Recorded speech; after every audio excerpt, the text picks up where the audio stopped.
नमस्कार, मेरा नाम सत्यप्रकाश है और आप देख रहे हैं द मूक नायक।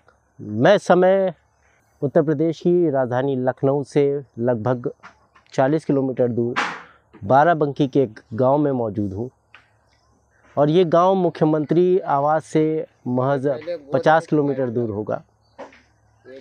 लेकिन इस गांव में अभी तक लाइट की व्यवस्था नहीं हो पाई है। ये जो गांव है यहाँ पर लगभग 50 घर हैं जो दलित परिवारों के हैं। यहाँ पर दलित परिवार रहते हैं। पहले यहाँ के लोग बाहर काम करने जाया करते थे। घर की रोज़ी रोटी के लिए वो पास के शहर लखनऊ जाते थे, जहाँ से वो कमा कर लाते थे और अपना घर का पेट पालते थे। यहीं से एक व्यक्ति जो कि मज़दूरी करता था, शुरुआत में उसने पढ़ाई की, उसे पढ़ाई समझ नहीं आई। फिर उसने काम करना शुरू किया और वो लखनऊ जाके काम उसने करना शुरू किया। 2,500 से 3,000 रुपये का डीजल जलाकर यहाँ पर ब्रेड और रस्क तैयार करते हैं। उसकी पैकिंग होती है उन्हीं मशीनों से और फिर ये लोगों के घरों तक जाता है। हमारे साथ यहाँ पर राम सिंह मौजूद है। हम उनसे बात करना चाहेंगे। हम उनसे जानेंगे कि ऐसा क्या है, उनके मन में ये लालसा कैसी आई और एक दलितों को नौकरी देने का जो इनका सपना था वो आज 15 लोगों को, दलित परिवारों का पेट पाल रहे हैं। वो खुद दलित परिवार से आते हैं और ये अपने आप में बड़ी बात है। वो संसाधनों की कमी के कारण आर्थिक चीज़ों से जूझ रहे हैं, उन्हें काफ़ी परेशानी हो रही है। हमारे साथ यहाँ पर राम सिंह मौजूद हैं। हम उनसे बात करना चाहेंगे। पिताजी हमारे खेती काम करते थे और हम लोग पढ़ाई करते थे। कितने सदस्य हैं आपके परिवार में? कितने भाई बहन हैं? मतलब 7 बहन 4 भाई। तो आपने पढ़ाई कितने तक पढ़ाई की है? 7 तक। आगे पढ़ने का मन नहीं किया? आगे मन नहीं, मतलब ये उसमें भूल जाते थे। जो पढ़ के आते थे तो आता नहीं था, पढ़ाई के बारे में नॉलेज ज़्यादा नहीं होता था। स्कूल नहीं जाते थे, फिर आधे रास्ते से लौट आते थे घर। तो पापा हमारे गुस्से में बहुत हमको मारे पीटे, कहने लगे बेटा पढ़ लो, तुम्हारे अच्छे के लिए हम बता रहे। तो हमने फिर मन में ठान लिया, हम कहे अब घर पे नहीं रहेंगे। तो कहाँ चले गए आप उसके बाद में एक लखनऊ से हमारे बड़े भाई काम कर रहे थे, तो उन्हीं की फैक्ट्री के मालिक आए। किस चीज़ की फैक्ट्री है ये? ब्रेड की। अच्छा, ब्रेड की फैक्ट्री में। हाँ। कौन सी उम्र में आप यहाँ से भाग कर चले गए थे? वही 14-15 साल की उम्र हमारी एज थी। क्या दिहाड़ी रहती उस टाइम पे हम जब गए थे तो हमारी 300 रुपया महीने की सैलरी थी। 300 रुपया डेली का। आपके दिमाग में ये फैक्ट्री डालने का जो है ये कैसा है? उसके बाद में हमने काम करने लगे उनके पास, तो करते करते 4-5 साल हो गए, 3-4 साल। तो हमारे मन में आया भैया हमारे ये बेकरी, हमारे गांव के रह के बेकरी चला सकते हैं, तो हम लोग के नहीं चला नहीं सकते। तो मन में हमारे मतलब आया, सोचा हमने हम क्या अगर अगला मालिक बन सकता है तो हम भी तो मालिक बन सकते हैं। जो हमने काम ठाना वो काम किया। अच्छा, ये नफ़ा नुकसान हमने नहीं देखा, मतलब पीछे मुड़ के नहीं देखा। जब आपने पहली फैक्ट्री डाली थी वो पैसा कहाँ से आया और कहाँ पर डाली थी आपने पहली फैक्ट्री? आयस बाग में, शहादतगंज में हमने डाली। कितना रुपए किराया होता था उसका? उस महीने का मतलब 3 महीना किराया था बेकरी का, और बरसात में बहुत दिक्कत होती थी, उसमें टीन पड़ी थी। कितना किराया होता था महीने का? 3,000 रुपये महीना देना पड़ता था। 3,000 रुपया देना पड़ता था। आपके पास कितने कर्मचारी थे उस टाइम पे? 8-10 लड़के काम करते थे। तो तब लकड़ी वाली भट्टी थी, कच्ची भट्टी थी, हाथ से ज़्यादा काम होता। तब मशीनें इतनी नहीं चलती थी, मतलब मशीनें थी मगर उतना पैसा नहीं था आदमी लगाए। उसके बाद में मन में आया, हम कहें अब भैया गांव में हम फैक्ट्री डालेंगे, आप यहीं पे करिए। तब उसके बाद में हमने अपना मतलब है यहाँ पे अभी 1.5 साल हुआ है चलाते हुए। तो हमारे मन में विचार आया चलो अपनी ज़मीन पे लोन निकलवा ले, गिरवी रख के पैसे लिए, तब ये मकान बनवाया। मतलब कुल संख्या कितनी है? अगर कोई तो टोटल मतलब काम करते हमारे पास 15 कारीगर हैं। 15 कारीगर है तो 15 भी हो जाते हैं, कभी 20 हो जाते हैं। तो मतलब आना जाना लगा रहता है। गांव के सब हमारे लड़के हैं। सब किस जाति समाज के हैं? दलित समाज से, सब समाज में मतलब हमारे पास लड़के रहते हैं। सभी समाज के हैं? दलित समाज से ज़्यादा रहते हैं। हाँ। ये आपकी फैक्ट्री में जो प्रोडक्शन होता है, जो निर्माण होता है, ये किस तरीके से आप कर पाते हैं? अभी ये हमारे पास मतलब हम फैक्ट्री अपनी चलाते हैं, जगनीटर मतलब हमारे पास है, जगनीटर से चलाते हैं, लाइट नहीं है। कितना इसके डीजल लिए लगता है? डेली का जनरेटर में डीजल लग जाता है 2000 से ऊपर का डीजल लग जाता है। 12 बैंक की पावर हाउस मेन ऑफिस जहाँ पे वहाँ हमने एप्लीकेशन दिया, उसकी रिसीविंगें हमारे पास रखी हैं, मगर एक बार हमारे पास खाली सर्वे हुआ, उसके बाद में कोई तब से कोई खबर नहीं आई। कितना महीने पहले सर्वे हुआ था? 5 महीने पहले हुआ था। 2005 में 5वें महीने में हमने डाला था।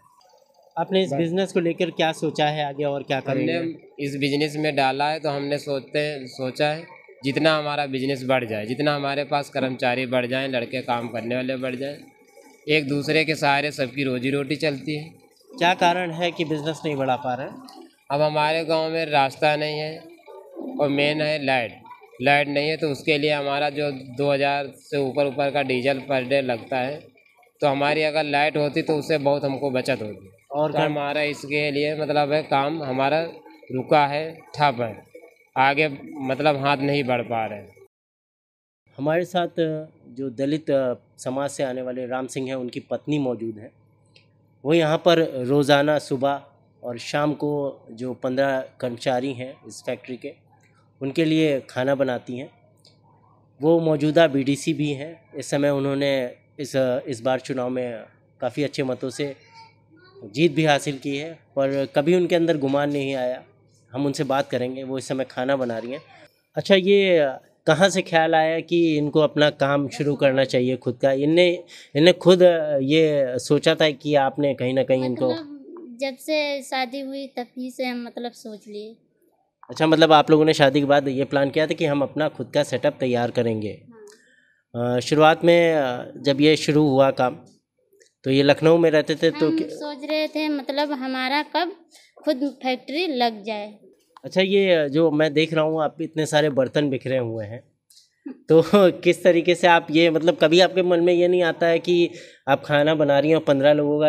आजकल की जो बहुएं होती हैं वो घर के नहीं, हमको ये मतलब नहीं, हमको दिक्कत लगता है कि हम इतना लोग के खाना बना रहे हैं और हम नहीं बनाएंगे, कभी नहीं हम सोचते हैं। अच्छा। बस हमको कोई मिले, कोई का हम बना के खिलाएं, बस हमारा तारीफ। उसके अलावा क्या सोच रखा है कि आप इस समय मौजूदा बीडीसी हैं, तो यहाँ पर मैं गांव में देख रहा हूँ, किस तरीके का विकास आप सोचती हैं? हम तो सोच रहे हैं मौजूदा बीडी सिंह हम हत्ते टाइम और मतलब हमारे गांव में कोई विकास नहीं हो रहा है। मतलब कहूँ जाते हैं तो कह रहे हैं बीडी सिंह है, कोई विकास नहीं करते हैं, कोई काम धंधा नहीं करते हैं। आते हैं तो हमारे कोई सुनवाई नहीं होता है। कोई सुनवाई नहीं करता? यहाँ के सेक्रेटरी या जो आपके जो हैं, जो सेक्रेटरी हुए चाहे अधिकारी, कोई अधिकारी सुनवाई नहीं करते हैं। हमारे साथ यहाँ राम सिंह के साथ काम करने वाले वो साथी मौजूद हैं जिन्होंने राम सिंह का बिज़नेस बढ़ाने में उनकी सहायता की। ये सब दलित समाज से आते हैं। कहते हैं कि एक युद्ध तभी जीता जा सकता है जब अच्छे सैनिक हो। कहा जाता है एक मैनेजमेंट तभी अच्छा होता है जब उसके कर्मचारी अच्छे हों। ऐसे ही हमारे साथ एक व्यक्ति हैं जो मौजूद है, हम इनसे बात करना चाहेंगे। सोनू जी, आप कितने समय से राम सिंह के साथ काम कर रहे हैं? हम लगभग काम कर रहे हैं इनके 10-12 साल हो गया। इसमें क्या समस्या आ रही है? किन चीज़ों की कठिनाई आप लोगों को उठानी पड़ती है? सबसे ज़्यादा भाई लाइट को हमको बहुत दिक्कत है, लाइट की और रास्ता। और उसके बाद लाइट भी नहीं है तो रात में खाना खाओ अंधेरे में, कोई दिखाई नहीं देता, चाहे कोई जानवर गिर जाए, चाहे कोई कीड़ा गिर जाए, वो भी को खा लो, को मर जाओ, कोई दिक्कत नहीं। लाइट आ जाए तो कोशिश तो करें हम बढ़ाओ है क्या, घटाओ चक्कर तो नहीं है। इससे आप लोगों को क्या लाभ होगा अगर काम बढ़ेगा तो? लाभ का हम लोगों की सैलरी भी बढ़ जाएगी, थोड़ा बहुत काम बढ़ जाएगा। अशोक जी, आप कितने समय से यहाँ काम कर रहे हैं? कम से कम हो गया 8-9 साल हो गए। क्या समस्या है यहाँ पर काम में? क्या है, क्या रोड नहीं सही है और लाइट नहीं आता है, मतलब वजन गिटर से काम होता है और यही दिक्कतें हैं। और क्या लगता है आपको, कैसे ये यहाँ पर जो ये बनने वाला सामान है उसको किस तरीके से बढ़ाया जा सकता है? वो लाइट हो तुरंत बेकार रहती है तो उसको आदमी और आगे बढ़ा लेता है। अब सारे पैसा लाइट में उधर खर्चा हो जाता है, एप्लीकेशन पर देते हैं हम लोग, इसमें हो जाता है। दलित समाज से आने वाले राम सिंह एक ब्रेड की फैक्ट्री चलाकर 15 मजदूरों को नौकरी दे रखे हैं। यह अपने आप में बड़ी बात है। सबसे बड़ी बात यह थी कि उनके पास लाइट की व्यवस्था नहीं थी। उस गांव में लगभग 25 गांवों में लाइट नहीं है और राम सिंह उस ब्रेड की फैक्ट्री को चलाने के लिए रोज़ाना 2 से 2,500 रुपये का डीजल जलाते थे। राम सिंह का कहना था कि लाइट यदि हो जाए तो वह और कर्मचारियों की संख्या बढ़ा सकते हैं। इसके अलावा उत्पादन की मात्रा भी बढ़ जाएगी। इस पूरे मामले को लेकर मूक नायक की टीम बाराबंकी के जिला अधिकारी के पास आ पहुंची थी। बाराबंकी के जिला अधिकारी अविनाश कुमार अंदर मौजूद हैं। अविनाश कुमार ने बताया है कि अभी तक यह मामला उनके संज्ञान में नहीं था, लेकिन उन्होंने राम सिंह का नंबर नोट किया है, उसकी समस्या को नोट किया है और बोला है कि मूक नायक के द्वारा यह मामला संज्ञान में आया है और इस पर ही संबंधित अधिकारी को जल्द ही कार्रवाई करने के आदेश देंगे।